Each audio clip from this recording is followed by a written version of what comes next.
Pilotos de aeronaves multimotor são treinados para lidar com pane de motor na decolagem. Mas pouquíssimos pilotos realmente chegam a vivenciar uma pane real de motor. Poucos pilotos enfrentarão a insanidade que esses dois suportaram.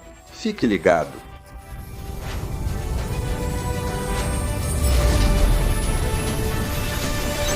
No almoço de 7 de novembro de 2007, uma tripulação da Nationwide Airlines se reuniu na sala da tripulação no Aeroporto Internacional da Cidade do Cabo, África do Sul.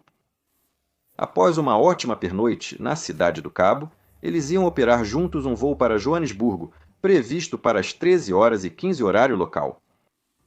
A tripulação era composta por 4 comissários de bordo e 2 pilotos, e os comissários eram liderados pela chefe de cabine Marilyn Rink, uma das comissárias mais experientes da companhia aérea. Era um voo rotineiro. Ela iniciou o dia com o briefing, junto aos 3 colegas, como de costume. Os 2 pilotos que iriam voar juntos tinham níveis de experiência bastante diferentes. No comando do voo estava o comandante Trevor Arnold, de 50 anos. Ele tinha 13.860 horas de voo, sendo quase 3.300 no Boeing 737-200, que operaria neste voo. Ele começou a voar pela Nationwide em 1997, mas depois passou alguns anos fora, trabalhando em outras empresas, até que, em 2006, ele voltou novamente. Em contraste, seu primeiro oficial era Daniel Perry, de 25 anos. Ele era novo no trabalho. Ele havia começado a voar pela Nationwide apenas um mês antes do voo e havia acumulado pouco mais de 1.000 horas de tempo total de voo. Tinha 278 horas nessa aeronave, cuja habilitação de tipo obteve no início do ano. O comandante Arnold era reconhecido como aviador habilidoso e rigoroso no cumprimento de regras e procedimentos.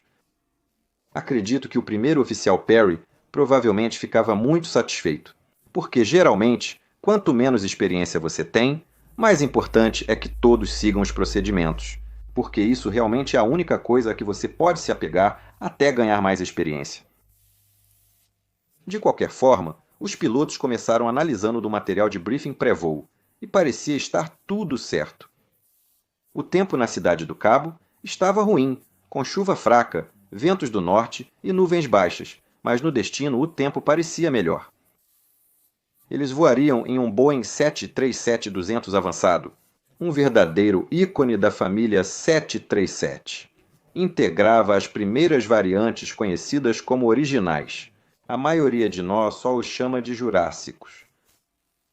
Quando entrei na minha companhia aérea atual, ainda operávamos os 200, mas nunca tive chance de pilotá-lo. Todos os meus colegas que pilotaram disseram que ele manobrava como um carro esportivo.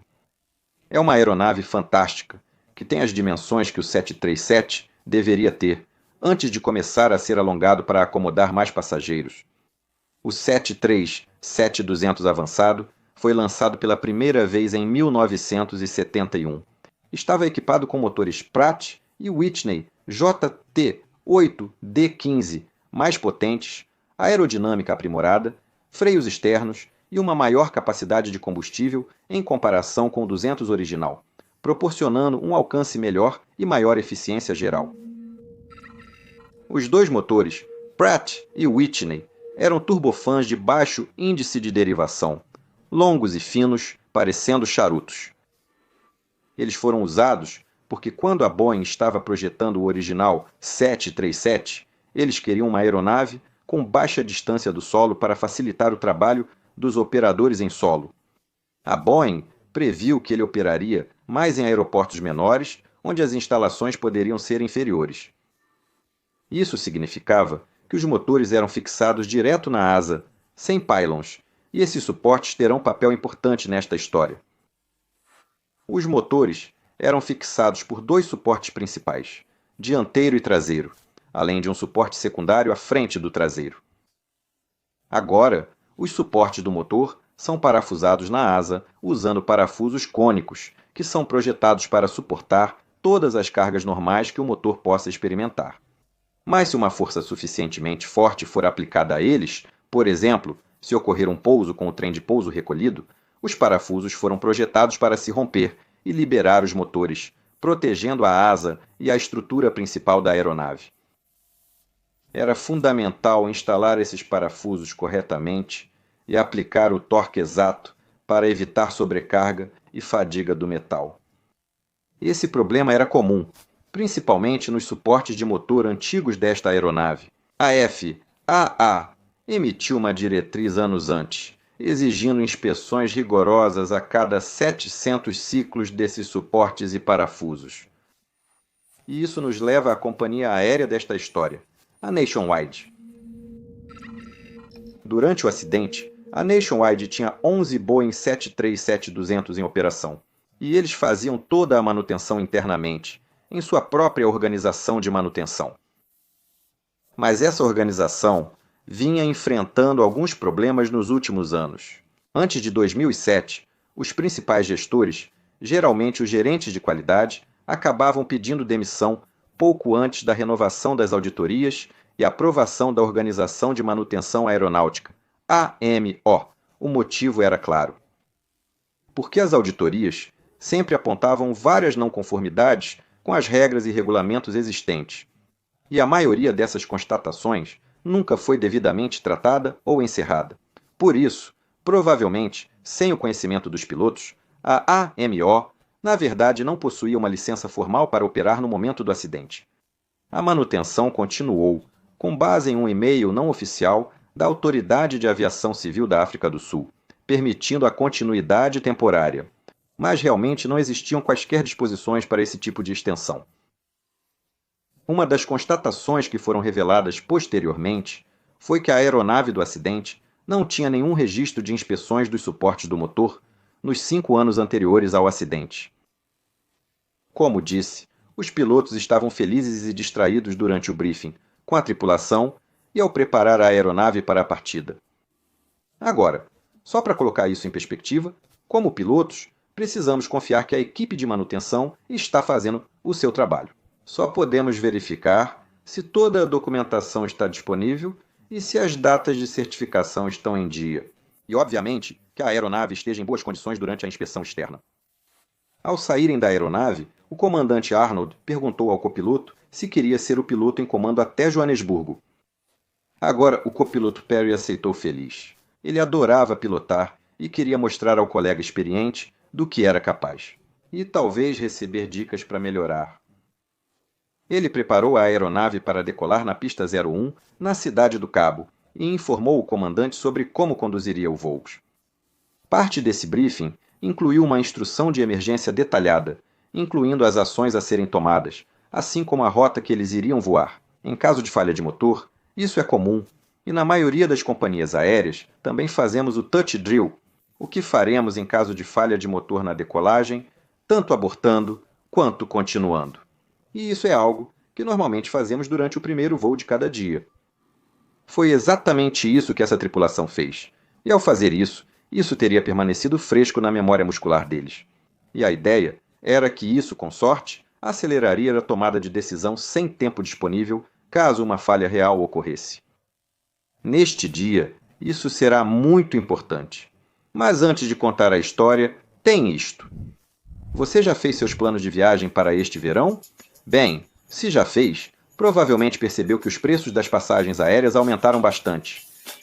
Eu e Sandra definitivamente percebemos isso quando começamos a reservar nossa viagem para a Suécia, como fazemos todo ano.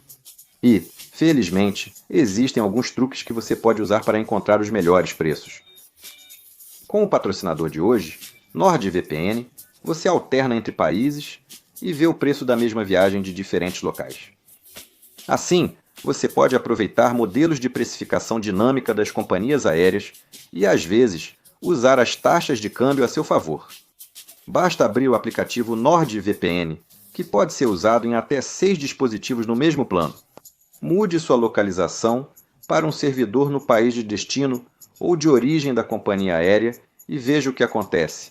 Você vai se surpreender. Às vezes, uso o NordVPN assim, mas também para ver meus programas favoritos, como Better Call Saul.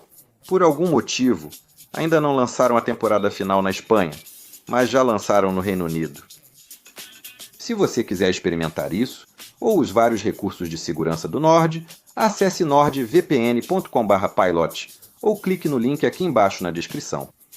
Você ganha um mês grátis ao assinar o plano de 2 anos. Lembre-se, a Nord oferece reembolso total em 30 dias, então não há risco. Agora, vamos voltar ao vídeo. Após concluir as listas de verificação, a Nationwide VU723 pediu pushback, acionou os motores e taxiou sob chuva para decolar. Pista 01. Havia muito tráfego chegando no momento previsto para a partida deles. Então, o controlador de solo pediu para que acelerassem o alinhamento e estivessem prontos para uma decolagem imediata. Assim que um CRJ da South Africa Express, que estava pousando, liberou a pista à frente deles. A tripulação confirmou e alinhou o Boeing 737 na linha central, iniciando a aceleração dos motores.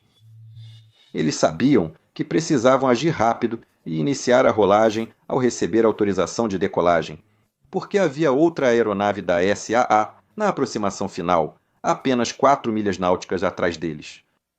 Assim que receberam a tal autorização, o copiloto Perry avançou as alavancas até o EPR de decolagem e a aeronave acelerou na pista. Após ajustar o empuxo de decolagem, ele tirou a mão das alavancas e o comandante ficou pronto para assumir os controles e abortar a decolagem se necessário. Mas, inicialmente, a decolagem transcorreu completamente normal. O comandante Arnold anunciou 80 nós, ao que o primeiro oficial, Perry, respondeu: confere. Eles estavam agora no que chamamos de regime de alta velocidade da decolagem, a partir do qual uma rejeição de decolagem só é realmente executada em caso de pane de motor, incêndio, aviso de wind shear, pista bloqueada ou aeronave insegura ou incapaz de voar.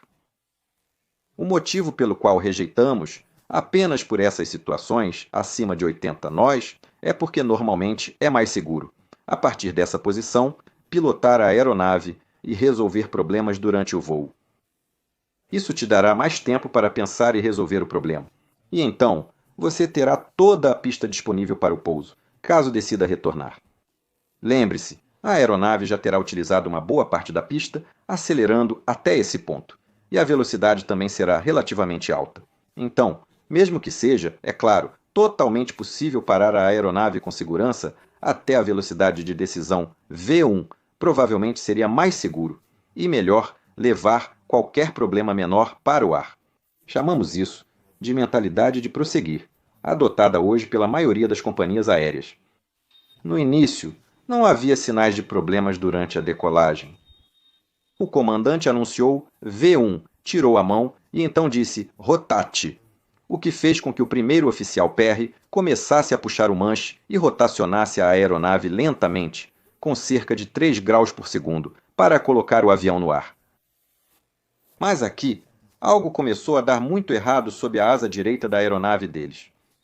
O que aconteceu foi que o parafuso do cone traseiro, que mantinha o motor no lugar, desenvolveu uma pequena trinca por fadiga, e durante a rotação, essa trinca cedeu de repente, e o parafuso se partiu. Agora, em condições normais, o conjunto de suporte secundário do motor deveria ser capaz de suportar a carga caso o suporte traseiro falhasse. Mas, infelizmente, esse suporte secundário também falhou agora. Nunca saberemos o que aconteceu, pois o suporte secundário nunca foi encontrado após o acidente. Ou ele também quebrou devido ao esforço, ou, como alguns jornais relataram após o acidente, pode ser que ele nem tenha sido instalado após a última revisão do motor. De qualquer forma, a consequência da falha desses dois suportes foi que agora não havia nada segurando a traseira do motor enquanto ele ainda gerava empuxo total para a decolagem. Isso fez do suporte dianteiro do motor um pivô em torno do qual o motor podia se mover. A consequência assustadora foi que o motor começou a balançar violentamente para frente e para cima. Como as alavancas de empuxo eram ligadas ao motor por um cabo de controle, este era puxado para trás com força quando o motor se soltava. Isso fez a alavanca de empuxo do motor direito voar para trás e bater tão forte no pedestal que deixou uma marca profunda. Outra consequência imediata foi o motor direito gerar repentinamente vetor de empuxo para cima na asa direita, fazendo a aeronave rolar rapidamente para a esquerda. O copiloto Perry agiu rápido, usando aileron à direita e leme à esquerda para controlar a aeronave enquanto subia e se afastava da pista. Como tudo isso aconteceu, após a aeronave ter passado pela V1, a velocidade de decisão, rejeitar a decolagem, agora não era mais uma opção. Daquele momento em diante, era só manter a aeronave no ar e tentar entender a situação. O suporte dianteiro do motor não aguentava a força a que era submetido. O parafuso cônico externo se rompeu como previsto, mas o interno não chegou a se romper. Como consequência, o motor arrancou o restante do suporte. O motor se soltou totalmente, rompendo linhas hidráulicas e de combustível ao cair. Sua queda de volta em direção à Terra deixou apenas um buraco enorme na asa, onde antes estava montado. Um passageiro apavorado, que estava sentado ao lado da asa direita, conseguiu ver tudo isso acontecer, o que na realidade levou apenas alguns segundos. Agora, só posso imaginar o que esse pobre passageiro deve ter pensado ao ver todo o timotor direito simplesmente se desprender da aeronave. Aparentemente, esse passageiro se virou e contou ao vizinho o que viu. O passageiro disse calmamente: "Não se preocupe, essas aeronaves voam com segurança até com um motor." Acredito que esse passageiro merece o prêmio de companheiro de viagem do ano. A cabine de comando estava em total caos. Os pilotos ouviram um grande estrondo quando o motor se separou, e alguns segundos depois, um tipo de som estranho de rasgo e um solavanco repentino de inclinação, desta vez para a direita. A partir daí, a aeronave passou a responder como os pilotos foram treinados após uma falha comum de motor. O copiloto continuou pilotando a aeronave e conseguiu fazê-la subir lentamente, afastando-se da pista. Após atingir razão de subida positiva, o comandante recolheu o trem de pouso e começou a resolver o problema. As indicações imediatas disponíveis eram o EPR em 0 ou potência decrescente no motor 2, aviso de reversor de empuxo e baixa pressão da bomba hidráulica do mesmo motor.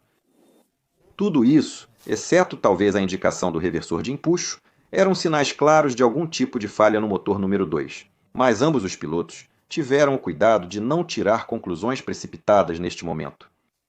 Isso porque essa falha não se comportou como as outras que eles já tinham visto ou praticado no simulador. E ambos estavam muito conscientes da identificação incorreta que aconteceu com os pilotos do voo British Midlands 92, que, após indicações estranhas semelhantes, desligaram o motor errado. Em 1989, esses pilotos não queriam repetir o mesmo erro. Então, quando a aeronave atingiu algumas centenas de pés e estava razoavelmente sob controle, o comandante começou a analisar todos os indicadores e, finalmente, chegou à conclusão de que eles haviam sofrido algum tipo de dano grave no motor número 2.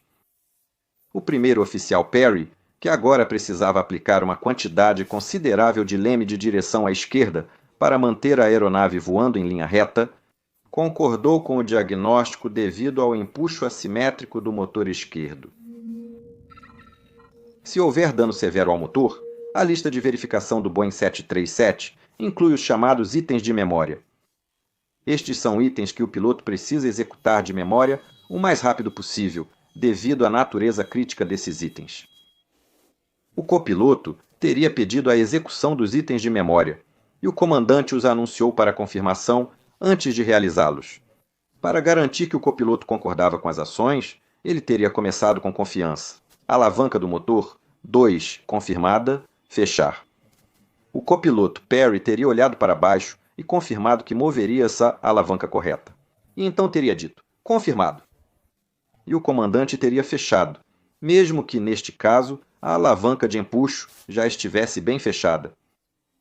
Depois veio a alavanca de partida do motor. Motor número 2, confirmar corte. Confirmado, cortado. Interruptor de aviso de incêndio do motor. E o número 2, confirmar puxar. Confirmado, puxado.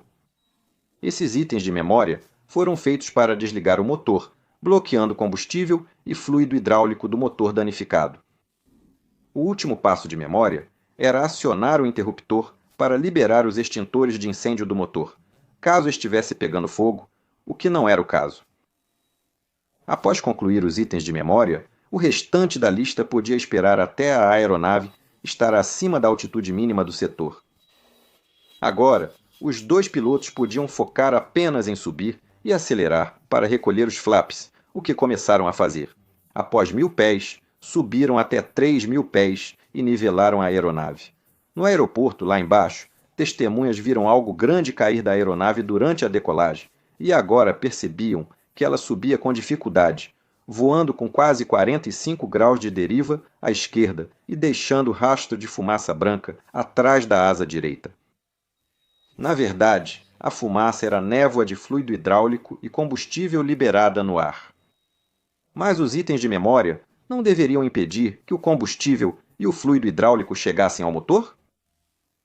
Bem, sim, mas neste caso, essas linhas haviam sido rompidas antes das válvulas de corte que foram projetadas para fazer esse trabalho.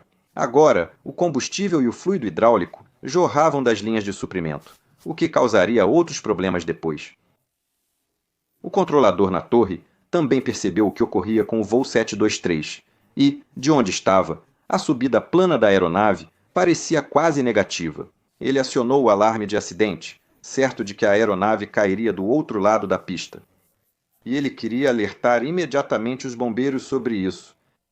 Simultaneamente, ele também percebeu que havia outra aeronave em aproximação final, para a qual ele já havia dado autorização de pouso enquanto a aeronave da Nationwide estava decolando.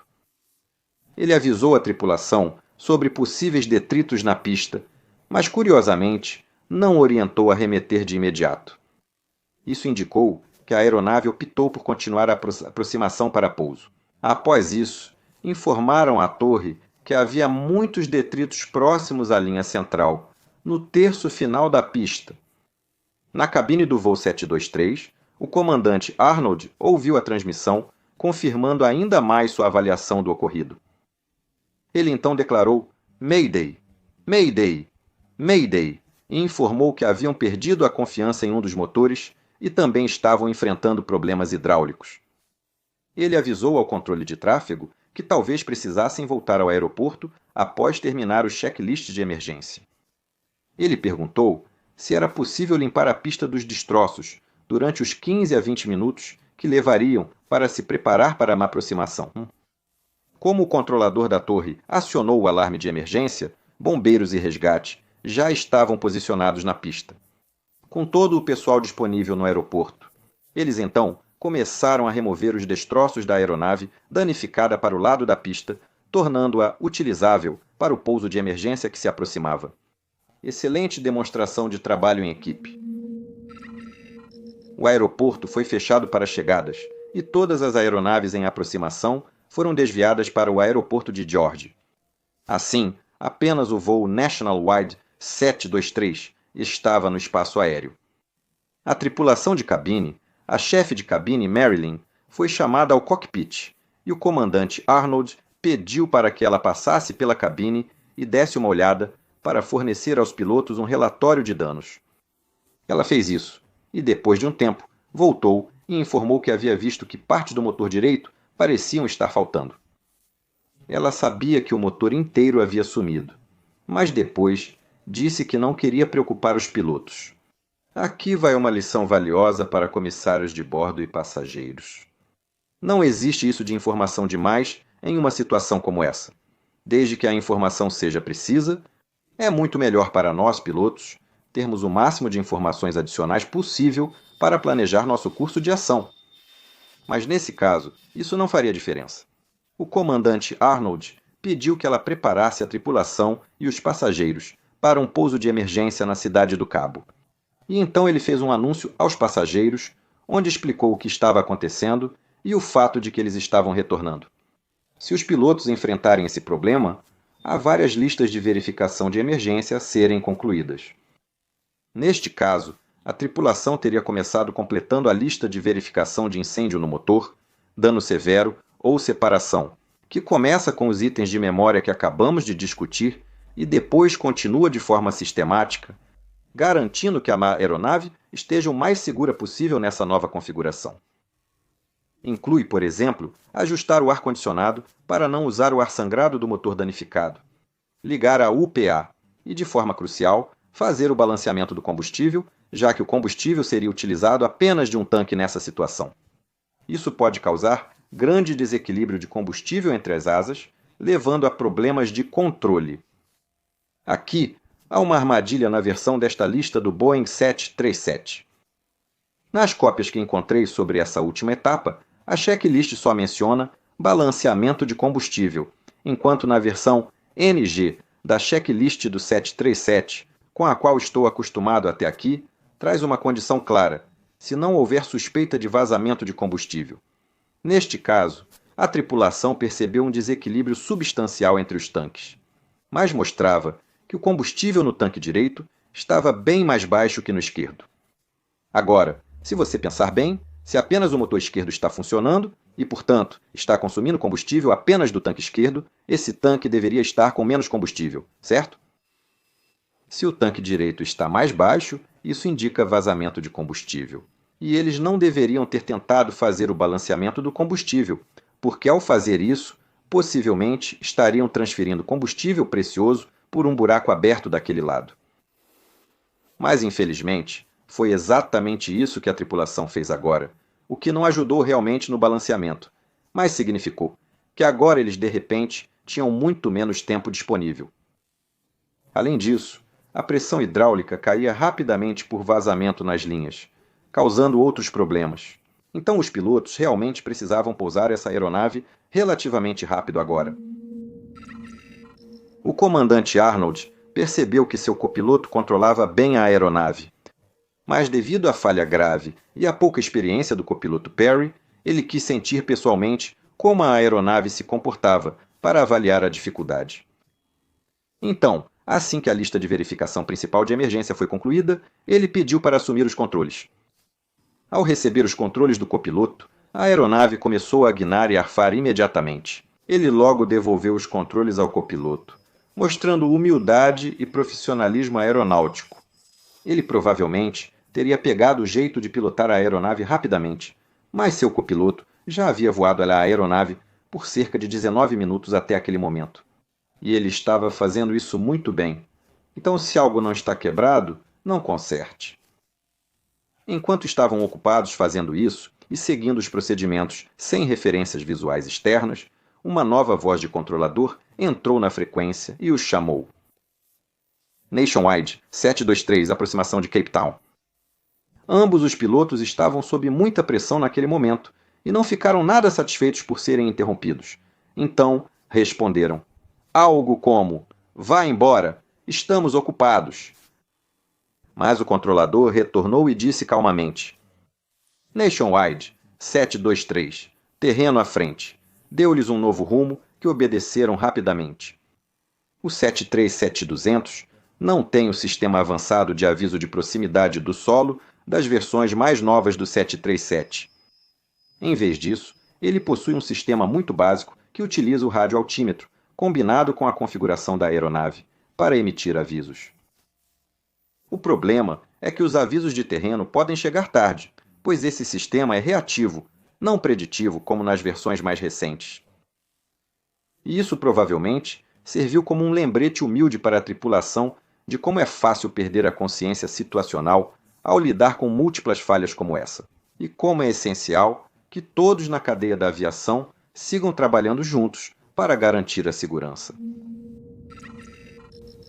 Para uma aproximação monomotor, a tripulação seguiria o checklist de pouso com um motor inoperante, orientando pouso com flaps 15. Isso significava que eles pousariam com uma velocidade maior do que o normal, mas também com menos arrasto em caso de uma arremetida. A maior velocidade melhorava na eficiência aerodinâmica do leme, essencial por causa do empuxo assimétrico que enfrentavam. Primeiro, o oficial Perry precisou usar quase todo o leme de direção à esquerda para manter a aeronave seguindo em linha reta. Neste momento, os pilotos concluíram o briefing de aproximação e teriam discutido a possibilidade de uma arremetida com um motor só.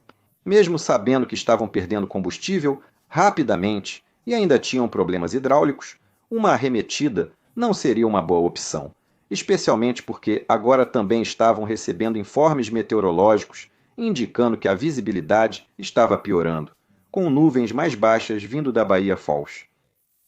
Eles continuaram recebendo vetoração radar longa e ampla para fora da Baía e finalmente foram alinhados com a aproximação do ILS.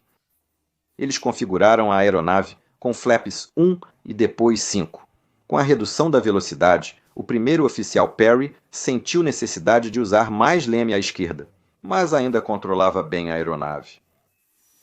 O comandante usou o microfone do PA para explicar aos passageiros o que ocorreria e orientou que adotassem a posição de impacto antes do pouso. A equipe de solo liberou a pista dos destroços em tempo recorde de 18 minutos. Assim, a aeronave estava agora autorizada a pousar. 25 minutos após perder o motor, o voo nacional 723 pousou em segurança na mesma pista de onde decolou. Inicialmente, os pilotos ficaram um pouco preocupados sobre como os freios funcionariam, já que eles não sabiam a extensão dos danos hidráulicos que haviam sofrido. Mas eles funcionaram perfeitamente. Assim que a aeronave reduziu para uma velocidade segura, o clima muito silencioso e sombrio na cabine de passageiros se transformou em uma explosão de aplausos e comemorações dos passageiros. A aeronave reduziu para a velocidade de táxi enquanto o piloto a levava à pista menor 34 e a parou completamente. Assim que pararam, foram abordados pelos veículos de combate a incêndio e resgate, que queriam inspecionar os danos. Como não havia fogo ou risco imediato aos passageiros, a tripulação optou por não evacuar e esperou a chegada de uma escada móvel à aeronave. Enquanto esperavam, o comandante Arnold foi à cabine de passageiros verificar os danos. E assim que abriram a porta da cabine, ele foi recebido por uma salva de palmas estrondosa dos passageiros.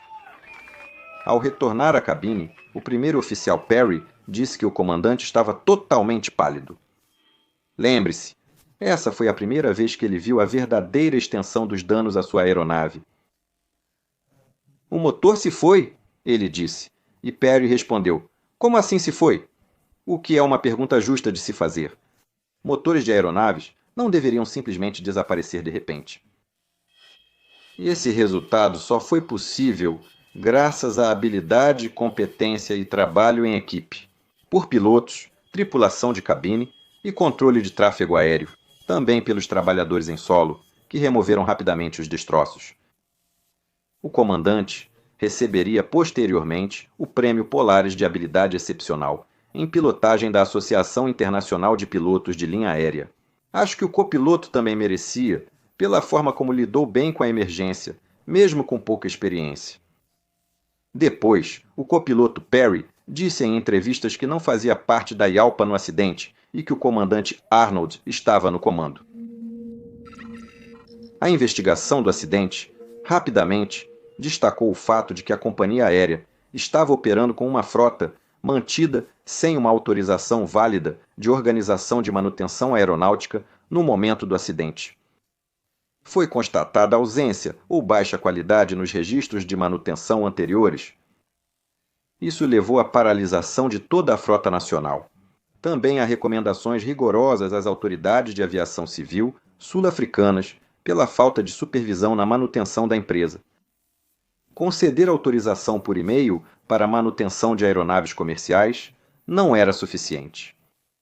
A Nationwide Airlines foi liquidada no início de 2008 devido à paralisação. Quero agradecer especialmente a Mark D. Young pelo artigo e entrevistas com envolvidos nesse acidente. O artigo abaixo traz mais detalhes sobre a história do que o relatório do acidente, que tem 20 páginas. Infelizmente, o gravador de voz do cockpit já estava sobrescrito quando o investigador o acessou. Todas as conversas do vídeo são dessas entrevistas. Se você é um passageiro nervoso, espero que já tenha visto o meu novo app em app.mentorpilot.com. Criei este aplicativo especialmente para vocês e quem tem muitas dúvidas sobre aviação. É gratuito para testar, mas eu recomendo que qualquer pessoa que tenha dúvidas frequentes sobre aviação ou se sinta nervosa se torne um membro Premium. Assim, você acessa conteúdos legais, como meus vídeos de acidente sem anúncios e em podcast, vídeos em 360 graus de tesouras de vento, configuração de um 737 e muito mais. Assista a este vídeo a seguir e considere comprar uma camiseta ou tornar-se um membro do Patreon. Isso ajuda muito o nosso trabalho, lembre-se. Membros do Patreon que contribuírem com mais de $10 mensais terão acesso premium aos meus 2 aplicativos como benefício extra. Tenha um dia absolutamente fantástico e nos vemos na próxima vez. Tchau, tchau!